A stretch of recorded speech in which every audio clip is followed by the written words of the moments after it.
One of the reasons my wife and I became involved in the work of Spring Hill Academy Preschool and decided that we were going to spend the rest of our lives working with young children rather than retiring is because, being the parents of 6 children, our oldest is 34, and we have 9 grandchildren now, we realize the inestimable importance of childhood. Those early years of learning and character foundation training are just so vitally important. You don't get to do it twice. We get one opportunity to raise our children. And not only the lives of our children hang in the balance, but the lives of their children and how many generations beyond them. What we do here is in part culture building. We realize that we are interacting in the lives of children who will one day not be children, but be adults, who will make decisions that affect the destiny of nations. And so we take very seriously the opportunity that we have. It's a lot of fun, but we take it seriously. And secondly, we take it seriously, and all adults should. If you're a parent, you ought to be just as serious. Jesus warned us, better to hang a millstone around your neck and jump into the ocean and drown than to be a stumbling block to one of these little ones. So we want to create an environment that works in harmony with the home, that respects the authority of the parents, and that begins to give children the character foundations and the learning foundations that will help them be successful men and women in the years to come.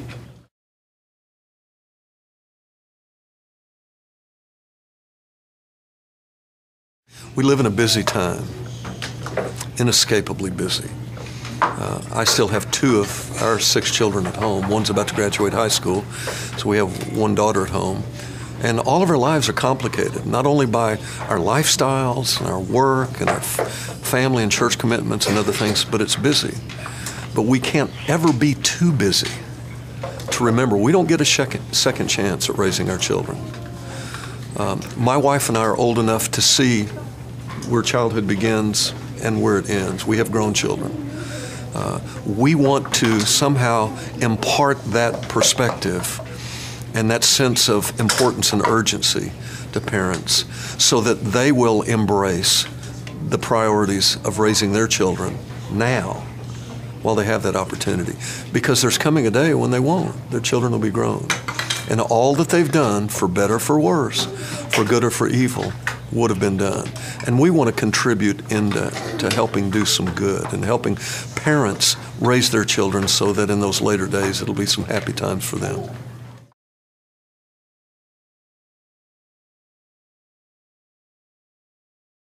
There's a concept in education that used to be well known from the Latin in loco parentis.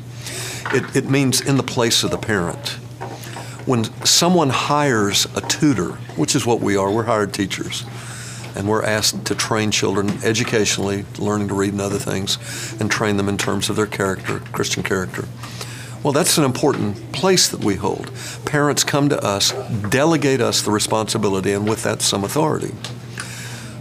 To the degree that there's harmony and agreement between the home and the school, that's like stereo in the ears of these children. They hear the same kind of things at home that they hear at school every day. And that benefit derives to the child. That benefit is one that's unseen to that child. But it's like my mom used to say, said, son, you're between a rock and a hard place. You just really can't go anywhere. Well, that's where we want these children. Parents need to take seriously the choice of who they're going to hire to be their children's teachers, because they stand in a place of immense influence and importance in the life of their child.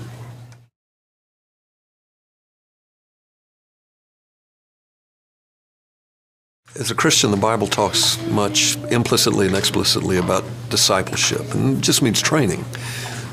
It's not unlike the training that somebody might go through, like when I went to boot camp. You know, you come out of life and you're put somewhere else, and boot camp is a time when you're completely reoriented, your disposition, your actions, reactions, your words, so that in the event that a man or woman in the military find themselves in a life or death situation, they can act instantly by virtue of their training rather than have to think about it.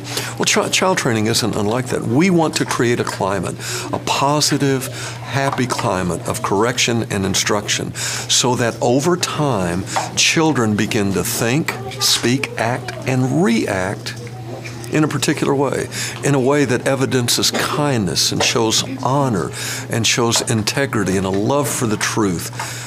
Many of these things that they don't even understand yet, but nonetheless they can begin to develop the habits of life and thought that will begin to show forth those kind of character traits in their lives.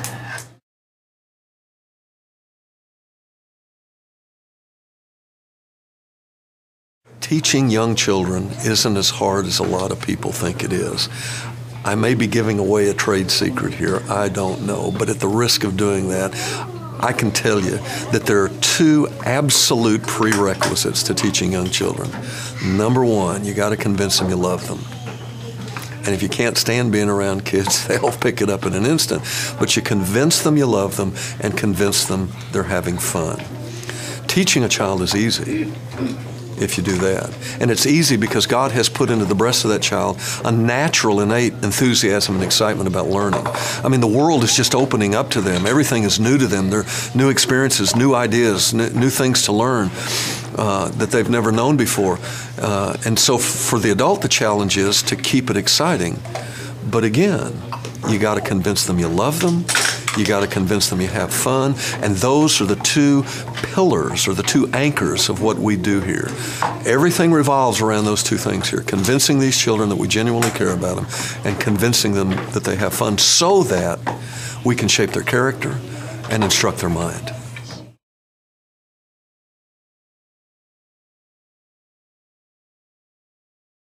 Childhood is a lot like building a house. And by childhood, I mean from birth up, let's say 12th grade, where I have a senior son who's graduating this year, so I'm thinking a lot about his commencement into adulthood. But childhood is a lot like building a house. I mean, you have site preparation, you have to lay or build a foundation. Now, you can have $1 million home, but if it's on a bad foundation, the home's going to be almost worthless. So whatever you do, you got to make sure you get the foundation right. You got to lay that foundation properly. That's not the only step in building a house, but it's certainly a vital early step that, if neglected, can only be neglected at great cost and great consequence. In building a house, it can be corrected expensively. In talking about raising children to be young men and young women, often it can't be corrected. Better to spend the time to do it the right way and lay those foundations of character training and education properly so that as that house is constructed in the years to come, we have an edifice in the end that we can stand and admire, a man or a woman of integrity and honor and Christian character and who contributes to their family and their society.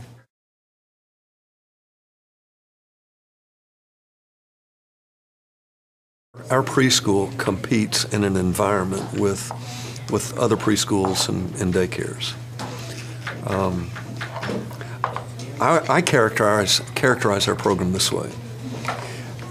Many parents have no choice, single parents especially, but both parents who work outside the home.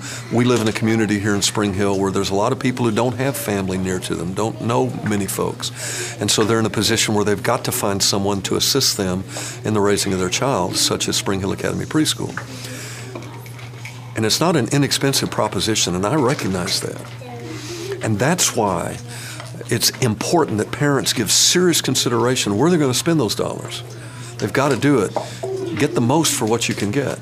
You can take daycare, which I just characterize as play care, and the children may be entertained, may learn a little bit, sometimes nothing at all, except how to bite, hit, and not be very nice, versus our program, which I consider school care. Now, we are a preschool. We're a school. But we have daycare hours, and the reason we do, because we recognize the number of parents who are in a situation that have to work outside the home. So we provide before school care and after school care, no additional charge. It's all included in the part of our tuition. And the program that we give is a real learning program. not only do we seek to teach children to read, but to teach them just anything else we can. You know, numbers, months of the year, days of the week. We do memorization of Scripture, memorization of poems, songs, nursery rhymes, just everything that you can, because these children have been made by God to learn a lot of things. So if you're going to spend the money, and you have no choice but to spend the money and ask someone to stand alongside of you and assist you with the training of your child, make sure you put them in a program that not only is seeking to affect their character in a positive way, but affect their learning in a positive way as well.